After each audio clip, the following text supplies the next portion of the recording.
ሰላም ጤና ይስጥልኝ እንደምን ቆያችሁ ጊዜያችሁ መልካም ጥሩ እንደነበር ተስፋ አደርጋለሁ። የዛሬው ርዕሰ ጉዳይ የሚሆነው የጤና ባለሙያዎችን በተመለከተ ነው። በእነሱ ዙሪያ የራሴን ሀሳብና አስተያየት ለመሰንዘር ሞክራለሁኝ። ከዛም ደግሞ ለእነሱ ድምፅ ለመሆን ምክንያቱም በጣም ከባድ ነው ድምፅ አለመሆን። ራሴ በዛ ሲስተም ውስጥ እንዳለ ሰው ብዙ ጊዜውን እድሜውን በትምህርት እንዳሳለፈ ሰው እነሱ ላይ ያለውም ችግር ሁላችንም ላይ ያለ ነው። ነገር ግን ደግሞ በጣም በሚያሳዝን ሁኔታ እየወጣ ያለው መረጃ በጣም ልብ ሰባሪ። መማር ምንድነው ትርጉሙ? ኔክስት ላይ ያሉ ተማሪዎችስ ምንን እያዩ ምንን ተስፋ እያደረጉ ይማሩ የሚለው ነገር በጣም ብዙ የሚያሳስብ እና ጥያቄ ምልክት ውስጥ የሚያስገባ ነገር ሆኖ ስላገኘሁት በዚህ ዙሪያ ቢሆን ኦር ባይሆን የሚሉትን ሀሳቦች ለመሰንዘር ሞክራለሁ። ከዛ በፊት ግን የዩቲዩብ ቻናሌ ላይክ፣ ኮመንት፣ ሰብስክራይብ በማድረግ ቤተሰብ ትሆኑ ዘንድ ጋብዛለሁ። ይህም ስለምታደርጉ ክብረት ይስጥልኝ። ሰሞኑን እንደምናየው የተለያዩ እንቅስቃሴዎች ነበሩ። ቀኖችም እየተቆጠሩ ነበረ የስራ ማቆም አድማን እንደሚያደርጉ። ከዛ በፊት ግን መንግስት ጥያቄያቸውን እንዲመልስላቸው የተለያዩ ጥያቄዎችን ሲያቀርቡ ነበር የጤና ባለሙያዎች። እኔ ወደዛ ያን ሁኔታ ብዙም ማየት አልፈልግም። ምክንያቱም እዚህ ድረስ መድረስ አለበት ብዬ አላስብም። ማየትም አልፈልገውም ለዛ ነው። ምክንያቱም እነሱ የሚጠበቅባቸውን መማር ያለባቸውን ጊዜያቸውን፣ እድሜያቸውን፣ እውቀታቸውን፣ ብዙ ነገራቸውን ኢንቨስት አድርገው ነው ቶሎ እነሱ ብቻ ሳይሆን ቤተሰቦቻቸው ሲያስተምሯቸው፣ እንደ ሀገርም ደግሞ ሀገር ብዙ ነገር ኢንቨስት አድርጋ አስተምራቸው ለሰዎች ይተርፋሉ ተብሎ እውነት ነው። በእውቀታቸው ሀገራቸውን ህዝቦችን ወይም ማህበረሰቡን እያገለገሉ ነው። ነገር ግን ከዛ በተቃራኒ ግን ለራሳቸው ለዳቦ መሸፈን አቅቷቸው ጎዳና ላይ እስከ መውጣት ድረስ የደረሱ፣ ልጆቻቸውን ማስተማር አቅቷቸው፣ የሚለብሱትን የሚቀይሩትን ጫማ መቀየር አቅቷቸው እዚህ ልክ ድምፅ እስከሚያሰሙ ምን እየሆነ ነው? ወይስ ደግሞ ይሄን ሁኔታ መንግስት አያውቀውም ወይ? ሪሊ የምንኖረውን ኑሮ መንግስት አያውቀውም ወይ? በዚህ ልክስ እንደዚህ የተማረረ ሁኔታ ውስጥ እስከምንደርስ ዝም መባል ነበረብን ወይ የሚለው ነገር በጣም የሚገርም ነገር ነው። ምክንያቱም የመንግስት ሰራተኛውም ይሁን የጤና ባለሙያውም መምህሩም ኤኒ ሴክተር ላይ እንግዲህ ሁሉም ሰው እየተንገጫገጨ ነው ያለው። መኖር አቅቶታል። ያለው የኑሮ ውድነት ፕላስ እያንዳንዱ በርደን ማህበረሰቡ ላይ ያለው ምንም መሸከም እስከሚያቀተው ብዙ ነገሮች ምሬቶችን እየሰማ ነው። ነገር ግን ቁጭ ብሎ ወይንም ደግሞ የማህበረሰቡን ጥያቄ ማህበረሰቡን ያለውን ሁኔታ ፕራክቲካሊ የሚያዳምጥ ሰው የለም ወይ? ከዚህ ውጭ ነው ወይ የኖራችሁ ያላችሁት? በጣም ልብ የሚሰብር ነው። እኔ ወደ ጉዳይ ስመለስ በጣም ይህን ቪዲዮም እንድሰራ ያደረገ ቢቢሲ አማርኛ ላይ የተዘገበው በጣም ልብ የሚሰብር እንደውም መማር ከዚህ በኋላ ምንም ትርጉም የለውም ብለው ተማሪዎች ተስፋ እንዲቆርጡ እንደውም በእንቅርት ላይ ጆሮ ደግፍ ነው አሁን ላይ ያለው የትምህርት ስርዓቱ። የተማሪዎች ሞራል፣ ቤተሰቦች ወይም ወላጆች ልጆቻቸውን የማስተማር ሁኔታው ብዙ በፊት ከነበረው ሞቲቬሽን በጣም ዝቅ እያለ መጥቷል። በዛ ላይ ደግሞ እንደነዚህ አይነት ነገሮች ፕራክቲካሊ ሰዎች ተምረው ጊዜያቸውን እድሜያቸውን ብዙ ትኩረታቸውን ፎከስ አድርገው ወደ 26 ወደ 27 ዓመት በትምህርት እድሜያቸውን አሳልፈው ነገር ግን ለዳቦ ሲያጡ ነገር ግን አይደለም ለሌላ ሊሰርፉ ልጆቻቸውን ማስተማር ሲያቅታቸው የሚቀይሩት ልብስ ሲያቅቱ ቤዚክ ኒድስ ቁርስ ዘለው ምሳን እየጠበቁ ምሳ ዘለው ራት፣ ይሄ በጣም ዊርድ የሆነ በጣም ከባድ የሆነ ህይወት ውስጥ ሲገቡ ማን ነው እነዚህን ሰዎች ምሳሌ በማድረግ ትምህርት ላይ ፎከስ የሚያደርገው? ዛሬ ላይ ጠንክሬ ተምሬ ዛሬ ላይ ብዙ ነገሬን ኢነርጂን እዛ ላይ ፎከስ አድርጌ ነገ የተሻለ ቦታ ላይ እደርሳለሁ ብሎ የሚያስብስ ተማሪ ይኖራል ወይ? በጣም ከባድ ነገር ነው እና እያየሁ ነበረ። የመጀመሪያው ዶክተር ምንድን ነው የሚለው ቢቢሲ አማርኛ ላይ ያለው ሚስቴን በሽሮ ነው ያረስኳት። በጣም ልብ የሚሰብር ነገር ነው።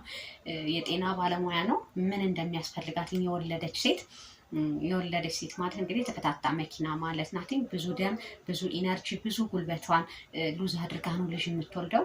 የሚወለደው ልጅ ደግሞ እሷ እንግዲህ ደህና ነገር ስትመገብ ነው ጡትን ከዛ ወስዶ ብዙ የተሻለ ጤናማ የሆነ አስተዳደግ የሚኖረው። ይሄን ነገር ሁላ ለሱ እንግዲህ ብዙ ነገሮችን እያወቀ ያን ነገር ማድረግ አቅቶትኝ ልቡ እያዘነ በዛ መልኩ ሚስቱን ማረስ ማለት ምን ማለት ነው?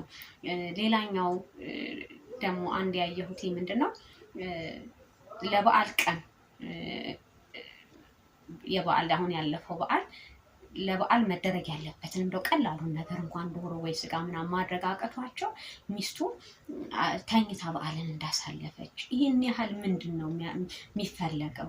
ማለት ይህን ያህል የተማረ ሰው እንዲማረር፣ እንዲያለቅስ፣ እንዲያዝን በመማሩ በመልፋቱ ብዙ ዋጋ በመክፈሉ ሪግሬት እንዲያደርግ ለምንድን ነው የሚደረገው? ምንድን ነው የሰራው ግፍ? የጤና ባለሙያ ሆኖ እኔ የተማረ ሰው ምንድን ነው ያጠፋው ጥፋት? መማሩ ጥፋት ነው ወይ?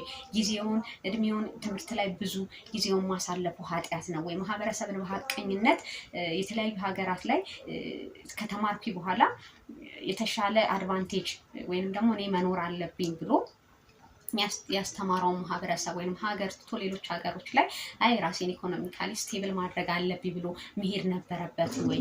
የማህበረሰብ ሀገር ሳደራ የለበትም ወይ? ለምን ቃሉን እንዲበላ በግድ ታደርጋላችሁ? እና በዚህ ልክ እንዴት የሰው ልጅ እስኪወጣ ድረስ ይጠበቃል? ሌላ አንድ ያየሁት ደግሞ ምንድነው አይደለም ትዳር መያዝ ጫማ መቀየር ሁላ አቅቶኛል የሚልም አንድ የጤና ባለሙያ ይቻልሁና እንደው እንደ ማህበረሰብስ ሁላችሁም ይሄን ስታዩ ምን ይሰማችኋል? የምር ድምጽ ልንሆናችሁ አይገባም ወይ? አንዳንዶቻችሁ እያየሁኝ ነው በጣም በሚገርም ሁኔታ የምታሾፉ ሰዎች አላችሁ። ነገር ግን እናንተ ብዙ ጊዜያችሁን፣ ገንዘባችሁን፣ እውቀታችሁን ኢንቨስት አድርጋችሁ ልጆቻችሁን የምታስተምሩትኝ ወይ ዶክተር ወይ ኢንጂነር ወይ ፓይለት አደርዋይስ የሆነ አካዳሚሻሊ የተሻለ ቦታ ላይ እንዲደርስላችሁ ነው የምትፈልጉትኝ። ኔክስት ላይ ግን ምን እንደሚሆን መገመት አቅቷችኋል ማለት ነው የምታሾፉ ሰዎች። እና ምንድን ነው ጥፋታቸው? ከዚህ በፊት ላይ የመምህራንም እንቅስቃሴ ነበረ። የዩኒቨርሲቲ መምህራን የተለያዩ ጥያቄዎችን ሲያነሱ ነበረ። የመኖሪያ ቤት፣ የደሞዝ፣ የጥቅማ ጥቅም በጣም ብዙ አይነት ጥያቄዎች ሜንሽን ሲደረግ ነበር። ያም ዝም ብሎ ታለፈ። አሁን ላይም ደግሞ የጤና ባለሙያዎች በዚህ መልኩ ጥያቄዎችን ራይስ ሲያደርጉ ዋይኖት ለምን ሶልቭ አልተደረገም? የምር የበጀት እጥረት ነው ወይ? ሀገሪቷ የመክፈል አቅም ስለማትችል ነው? አሊያስ ደግሞ የተማረ ሰው ቀና ብሎ እንዲሄድ አልተፈለገም ወይ? ስለዚህ እኔ በጣም የሚያሳፍር ሁኔታ ላይ ደርሰናል። ምን እየሆነ ነው? ባይ ዘ ዌይ ይሄ የተማረው ሰው ያን ሴክተር ለተወሰነ ጊዜ ለቆ ተንገዳግዶ ራሱን መቼም ለዳቦ መሆን አያቅተውም። በእርግጠኝነት የትም ቦታ ላይ ጤና ባለሙያ የሚሆን ኤኒ ላይ ያለ በጣም አሁን እያማረረ በጣም በመማሩ ሪግሬት እያደረገ ብዙ ነገሮችን ሳክሪፋይ እያደረገ ያለ ምሁር መልቀቅና የራሱን ህይወት መስመር ውስጥ ማስገባት በጣም ቀላል ነው። ዋራቦት ኔክስት ግን ኔክስት ላይ የሚመጣው የሀገራችን ሁኔታ ምንድን ነው የሚሆነው? ጥረት የሚባለው ነገር፣ ለሀገር ፍቅር የሚባለው ነገር፣ ለማህበረሰብ በታማኝነት ማገልገል የሚባሉ ነገሮች ነውር ናቸው ወይ? መጥፎ ነገር ነው ወይ? እንደዛ እኮ ነው፣ እንደ ወንጀል ነው እየተቆጠረ ያለው። ሰው የገባውን ቃል ኪዳኑን በስርዓቱ እየፈጸመ እስካለ ድረስ እኮ ይሄ ኢሹ እኮ የእሱ ጉዳይ ሊሆን አይገባም። እሱ ሰዓቱን አክብሮ ስራውን በስርዓቱ መስራት፣ ማህበረሰቡን በሀቀኝነት በሙያዊ ስነ ምግባር ማገልገል ነው የሚጠበቅበት። ከዛ ውጭ ያሉት ነገሮች የዲፔንድስ ኦፍ እንደ ሲትዌሽኑ የደሞዝ ማሻሻያ የሚሆን ጥቅማ ጥቅም የሚሆን መደረግ ያለበትኝ ነገር መደረግ ያለበትኝ እኮ ጥናት እያጠና ማድረግ ያለበትኝ እኮ ሌላ አካል ነው እንጂ በየጊዜው ደሞዝ ይጨመርልኝ እንደዚህ ሆንኩኝ እያለ ስራውን እያስተጓጎለ ወጥቶ እንዲህ ማድረግ አይጠበቅበትም ነበረ። ኢትስ ኦኬ ላታውቁትም ትችላላችሁ። ምክንያቱም እንግዲህ ሰው ድሎት ላይ ሲሆን የሰውን ችግር ላይረዳ ይችላል። ካላወቃችሁም ደግሞ በዚህ ልክ ወጥቶ ሲናገር ዋይኖት ሰብሰብ አድርጋችሁ ችግሩን ለመፍታት ለምን አታናግሩም? ምንድን ነው የሆነው ነገር? እየሆነ ያለውስ ነገር ምንድን ነው? በጣም ደስ የማይል ነገር ነው የሚሸተው፣ ደስ የማይል ነገር ነው የምናየው። ምክንያቱም የሰው ልጅ በሀገሩ ይሄን ያህል ተስፋ መቁረጥ አለበትም ወይ? በትምህርት ተስፋ መቁረጥ አለበት? በሀገሩ ተስፋ መቁረጥ አለበትም ወይ? ለምን እንደዛ ይሆናል? ለምን ይሰቃያል? ምንድን ነው ወንጀሉ? መማር፣ መልፋት፣ ጥሩ ደረጃ ላይ መድረስ ምንድን ነው ኃጢአቱ?